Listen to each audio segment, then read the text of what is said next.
Welcome back guys. स्वागत है आपका एक बार फिर से एमएससी मैथ्स क्लासेज के यूट्यूब चैनल पे।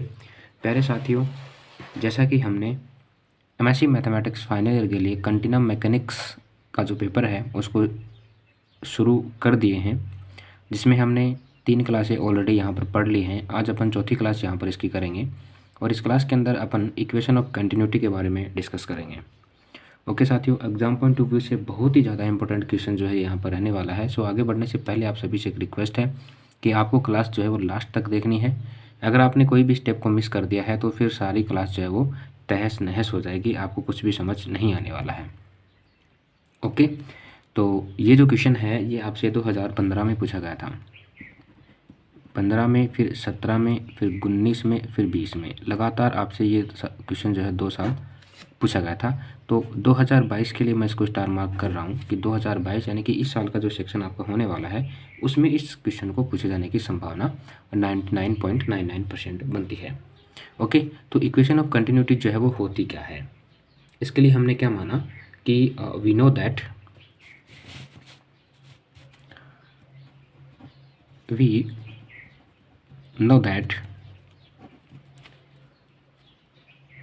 equation of continuity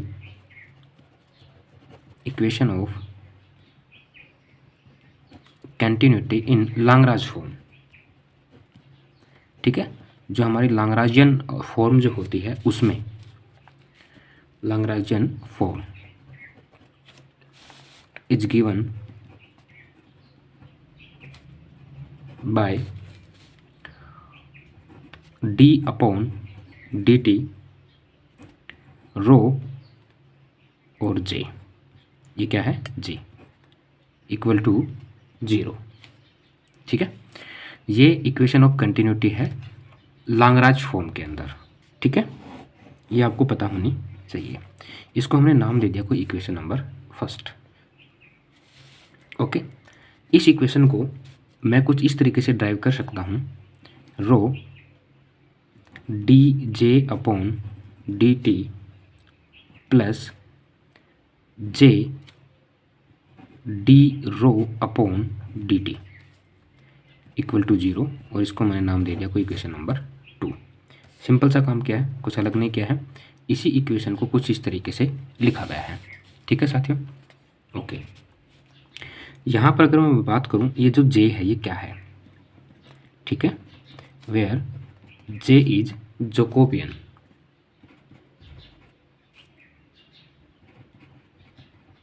Jacobian in y iota direction. ठीक है, y आयोटा डायरेक्शन में ये y आयोटा कोऑर्डिनेट है। ठीक है, y iota direction in coordinate. ठीक है, कोऑर्डिनेट है ये y जो डायरेक्शन है हमारी, उसके अंदर इसके कुछ कोऑर्डिनेट होंगे और उस कोऑर्डिनेट को हम कुछ इस तरीके से लिखेंगे। ठीक है, ये जो कोऑर्डिनेट होंगे इसमें हमारी जो j है, इस j की वैल्यू क्या होगी, एप्सिलॉन i j k। यहाँ पर ये जो आयोटा ना, इसका मतलब यहाँ पर i हो सकता है 1 2 3 4 कुछ भी हो सकता है, उसके according epsilon i j k। ये एप्सिलॉन के बेसमेंट में है i j k, del y1/del a1 into del y2/del a2 into del y3/del a3। Okay, जिसको मैं इस तरीके से लिख सकता हूँ, epsilon i j k del y1 y2 y3 upon del a1 a2 a3। Okay, लिख सकते हैं सिंपल सा। यहाँ पर y1 y2 y3 ये क्या है, लाग्रांज फॉर्म के अंदर लाग्रांज डिस्क्रिप्शन को वेरीफाइड करता है, और a1 a2 a3 ये क्या है, यूलरियन डिस्क्रिप्शन है। ओके, नाउ गाइज अब हम क्या करेंगे, इसका एक बार डिफ्रेंशिएशन करेंगे। ठीक है, नाउ डिफ्रेंशिएशन t के रेस्पेक्ट में इस j का, तो ये क्या होगा, dj/dt equal to D upon D T, और जे की जो वैल्यू है उसको कुछ इस तरीके से हम यहाँ पर शो करेंगे। देखना ज़रा, del y one upon del a one, del y one upon del a two, del y one upon del a three. Okay, उसके बाद del y two upon del a one, del y two upon del a two, del y two upon del a three. ठीक है, ये del है, इसको थोड़ा सा ध्यान से रखना है। उसके बाद del y three upon del a one, del y three upon del a two, और del y three upon del a three. Okay, यहाँ से हम वैल्यू निकालेंगे किस चीज़ की, जैसे यहाँ पर अपन इसका एक बार डिफरेंशिएशन करें, d upon D t del y one upon del a one. ठीक है, मैंने इसको यहाँ पर ही जो हमारी पहली टर्म्स है इसको मैंने उठाया। इसको अगर मैं सोल्व करूँ तो इसको इस तरीके से लिखा जा सकता है, del upon del a one into del y one upon del t. लिख सकते हैं इसको इस तरीके से, कोई दिक्कत नहीं होनी चाहिए। और ये जो फंक्शन है ये सारा का सारा function del q one upon del a one के बराबर हमने मान लिया।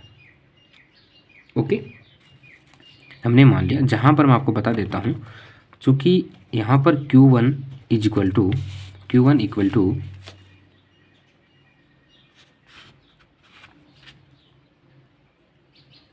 मैंने del y one upon del t को माना है। ठीक है, यहाँ पर ये जो Q1 आया है इसकी वैल्यू मैंने ये मानी है जो यहाँ से हमने पुटअप की है। ओके, इसी प्रकार हम क्या करेंगे, del upon del t del y two upon del a two निकालेंगे। इसको मैं क्या लिख सकता हूँ, del upon del a two into del y two upon del T.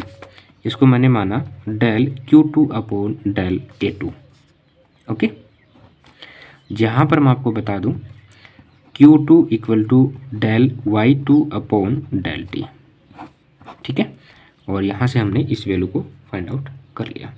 Similarly यहाँ पर अपन जैसे यहाँ पर del y one upon del a one, यहाँ पर del y two upon del a two, उसी प्रकार आपको क्या करना है, del y three upon del a three के लिए भी वैल्यू जो है यहाँ पर फाइंड आउट करनी है।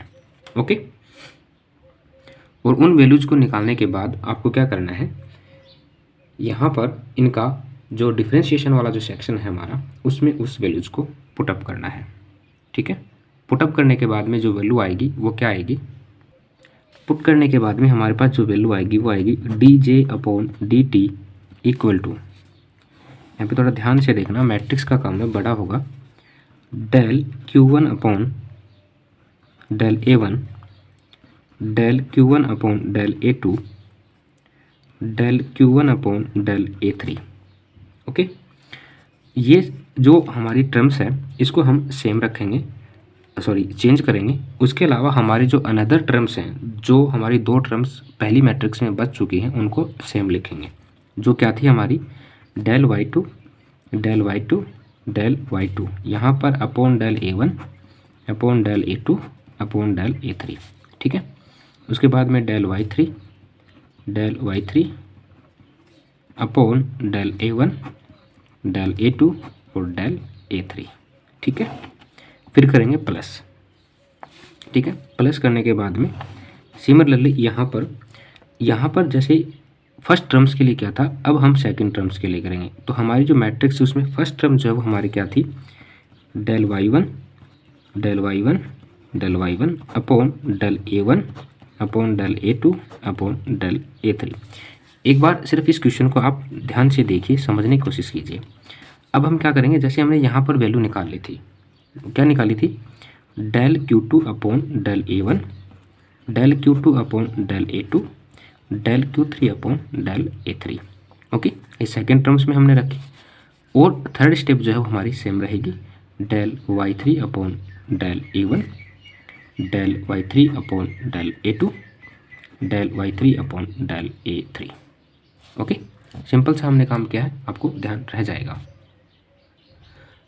अब हम करेंगे प्लस अगेन, यहाँ पे देखना वापस dj अपॉन dt, पहले हमने इस टर्म्स के साथ छेड़खानी करी, इन दो को सेम रखा, उसके बाद पहली और थर्ड को सेम रखा, दूसरी के साथ छेड़खानी करी, अब प्लस लगा के और हम तीसरी स्टेप जो है उसको यहाँ पर लिखेंगे। तीसरी स्टेप से हम क्या करेंगे, जो हमारी पहली टर्म्स है वो सेम रहेगी, del y1 upon del a1, del y1 upon del a2, del y1 upon del a3, okay, और del y2 upon del a1, del y2 upon del a2, del y2 upon del a3। अब जो हमारी तीसरी step जो है वो तीसरी conditions में चेंज होगी, वो क्या होगी, del q3 upon del a1, del q3 upon del a2, del q3 upon del a3। हो गया, सिंपल सा काम था। वापस मैं आपको एक बार बता रहा हूँ, ध्यान से समझना। जब हमने dj अपॉन dt निकाला उससे पहले हमने वैल्यूज निकाली थी, ओके। तो हमारी जो फर्स्ट मैट्रिक्स बनी थी उसके अंदर हमने क्या किया था, जो मैट्रिक्स थी उसमें हमने पहले इस कोऑर्डिनेट को चेंज कर दिया, वैल्यूज को रखा सिंपल सा, ठीक है। जो वैल्यू हमारी थी उसमें इस वैल्यूज को रखा है, पहली में चेंज किया, दूसरी और तीसरी सेम रखी, फिर उसके बाद में हमने पहली और तीसरी को सेम रखा, दूसरी वाली में चेंज की, यहाँ पर ये Q2 है, Q2। उसके बाद हमने क्या किया, यहाँ पे प्लस है, आगे स्पेस नहीं था इसलिए इसको नीचे लिखा गया है, पहली और दूसरी को सेम रखा, तीसरी में चेंजमेंट यहाँ पर हमने किया है, ध्यान रहेगा। अब यहाँ से हम क्या करेंगे, देखो एक चीज़ तो आपको पता होगी, but del Q1 upon del A1 ये हमने निकाला था अभी थोड़ी देर पहले जस्ट, है ना। अगर मैं इसको कुछ इस तरीके से लिख दूँ, del Q1 upon del y1 into del y1 upon del A1, तो कोई दिक्कत है क्या, कोई दिक्कत नहीं होनी चाहिए, सेम ही बात है, डेल y1 से डेल y1 कटेगा, बचेगा क्या, del Q1 upon del A1, यही बचेगा। सेम टू सेम अगर मैं del Q1 upon del A2 के साथ कर दूँ, भाई जो हमारी ये टर्म्स है ना, ये इसमें है ना, वही कर रहा हूँ, इन्हीं के साथ छिड़कानी कर रहा हूँ, तो ये क्या मिलेगा हमें, del Q1 upon del y1 into del y1 upon del A2। उसी प्रकार अगर मैं del Q1 upon del A3 के साथ करूं तो वो क्या होगा, del Q1 upon del y1 into del y1 upon del A3। कोई दिक्कत नहीं होनी चाहिए, सेम बात है। अगर ये फंक्शन कट जाएंगे तो वापस हमारे पास यही बचेगा, ओके।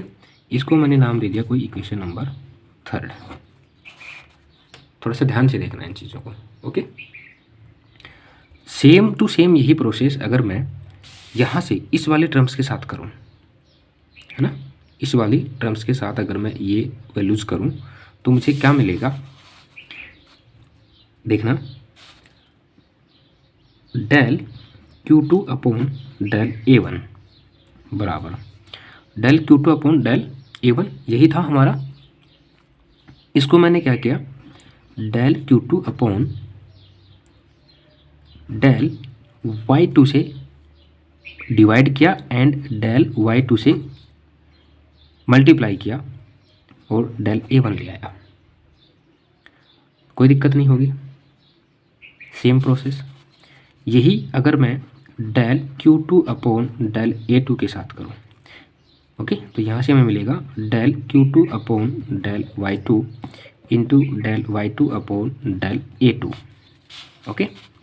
फिर del Q3 upon del Q2, यहाँ पर Q2 और अपॉन 3 बराबर del Q2 upon del y2 into del y2 upon del A3, ठीक है।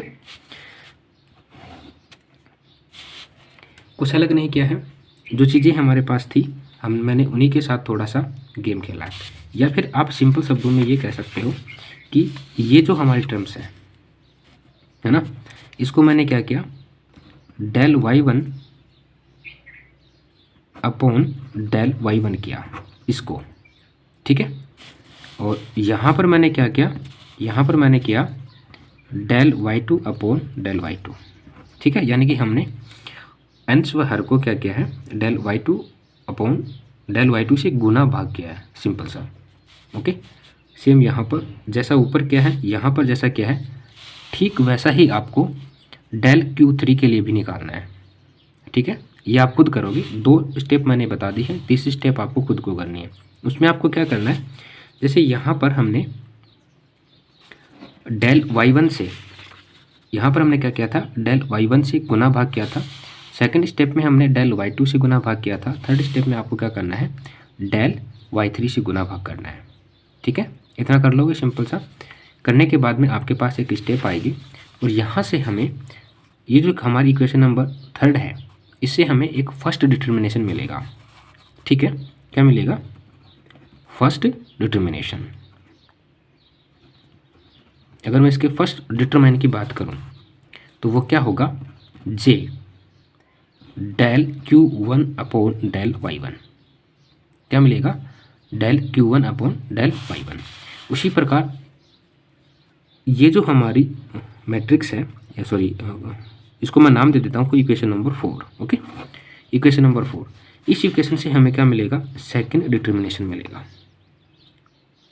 सेकंड डिटरमाइन मिलेगा।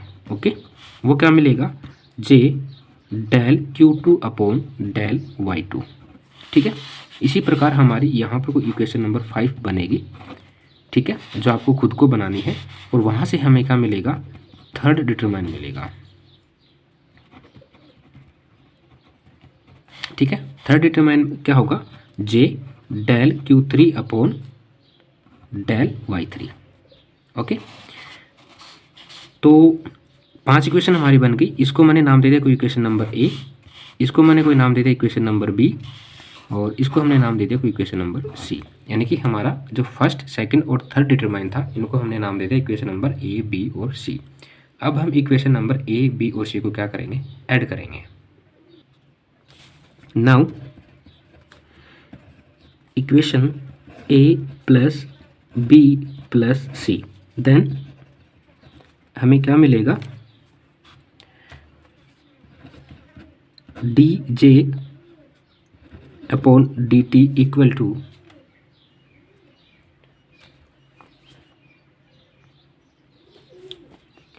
जे del Q1 upon del Y1 plus j del Q2 upon del Y2 plus j del Q3 upon del Y3। Okay, यहाँ से आप देखोगे जे common लाया जा सकता है, देन हमारे पास बचेगा del Q1 upon del Y1 plus del Q2 upon del Y2 plus del Q3 upon del Y3। Okay, और इसको मैं कुछ इस तरीके से लिख सकता हूँ, d j upon D t equal to j del Q iota upon del Y iota. लिख सकते हैं क्या, कोई दिक्कत नहीं होनी चाहिए। जहाँ पर ये जो आइटा है इसकी वैल्यू 1, 2, 3 है। ओके, सिंपल सा हमने यहाँ पर इसको कर दिया है। अब हम क्या करेंगे, इक्वेशन नंबर 2, इक्वेशन नंबर 2 से क्या करेंगे, वैल्यूज़ को पुट करेंगे। ठीक है, नाउ यूजिंग इक्वेशन नंबर 2 से अगर मैं वैल्यूज़ को पुटअप करता हूँ तो मुझे क्या मिलेगा, rho j del Q iota upon del Y iota plus del rho upon D t j equal to 0। ठीक है, अब यहाँ पर एक कंडीशन होती है, ये जो जे है ना, जे जोकोबियन, ये क्या है, नॉट इक्वल टू 0 है। ठीक है, भाई जोकोबियन है, डायरेक्शन है इसकी, कोऑर्डिनेट है, तो इसकी वैल्यू जो है वो 0 नहीं होगी।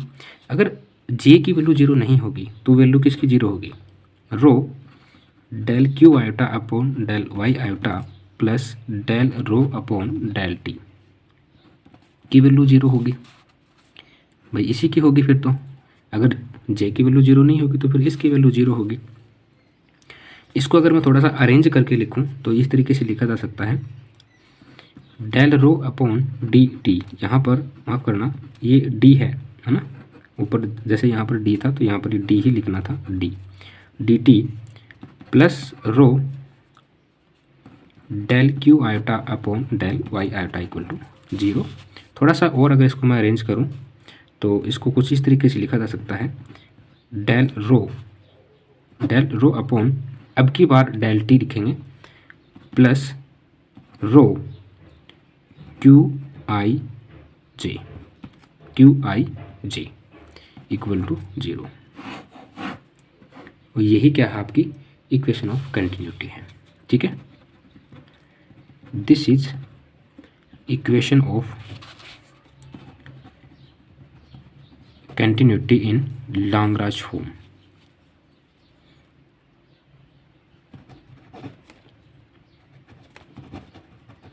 ठीक है, उम्मीद करता हूँ क्वेश्चन जो है आपको समझ आया होगा। इसके बावजूद अगर आपको कोई स्टेप समझ नहीं आई है तो आप कमेंट विद टाइमिंग कर देना, मैं आपको वापस से क्वेश्चन को बता दूंगा। एग्जाम पॉइंट ऑफ व्यू से बहुत ही ज़्यादा इंपॉर्टेंट क्वेश्चन है, तो मैं आपसे रिक्वेस्ट करूँगा कि इसको ध्यान से करें और इस साल के लिए ये क्वेश्चन बहुत ज़्यादा इंपॉर्टेंट बन जाता है, तो इसको ढंग से तैयार कर लें।